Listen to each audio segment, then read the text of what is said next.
আমি জানি অনেক ভাইরা ভাত খায় না।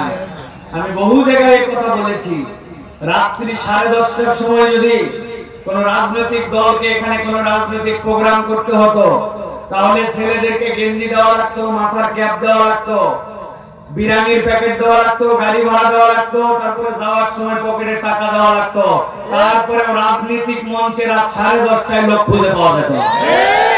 ঠিক না? একমাত্র কোরআনুল কারীমের জন্য মানুষ নিজেরা না খেয়ে, নিজেরা অভুক্ত থেকে কোরআন শোনার জন্য আসে, উল্টা নিজেদের পকেটের টাকা দান করে যায়। কেউ যদি কোরআনের জীবন্ত মুজিজা দেখতে চায়, কোরআনের মাহফিল হচ্ছে তার একটা প্রমাণ। ঠিক না?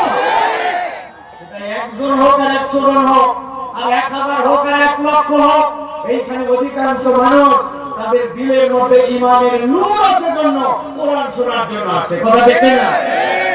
وقال الله سبحانه وتعالى آمرا ومخبرا إن الله وملائكته يصلون على النبي يا أيها الذين آمنوا صلوا عليه وسلموا تسليما اللهم صل على محمد وعلى آل محمد كما صليت على إبراهيم وعلى آل إبراهيم إنك حميد مجيد اللهم بارك على محمد وعلى آل محمد كما باركت على إبراهيم وعلى آل إبراهيم إنك حميد مجيد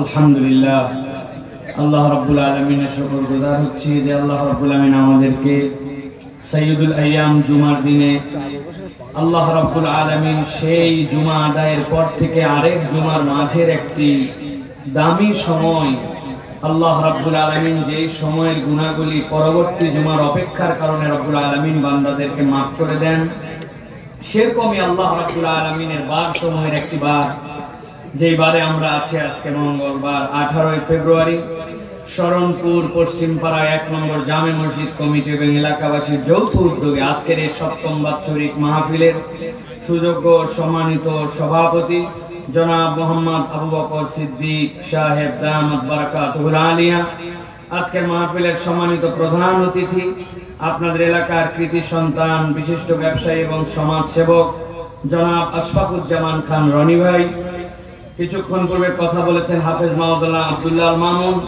কথা বলছিলেন আমাদের প্রিয় ভাই শিল্পী কবির বিন সামাদ, মঞ্চ উপবিষ্ট আছেন অত্র এলাকার গণ্যমান্য ব্যক্তিবর্গ, সম্মানিত উলামায়ে কেরাম, ফুজালায়ে ইজলাম, আমার সম্মানিত মুরব্বিয়ানে কেরাম, আমার সামনে উপবিষ্ট আমার প্রিয় তরুণ যুবকেরা, স্নেহের ছোটরা, আলাদা প্যান্ডেল থেকে শুনছেন মা এবং বোনেরা, সকলকে একবার সালাম দিয়েছি, আরো একবার আপনাদের কাছে দোয়া পাওয়া এবং করার আশায় সালাম নিবেদন করি। আসসালামু আলাইকুম ওয়া রাহমাতুল্লাহ।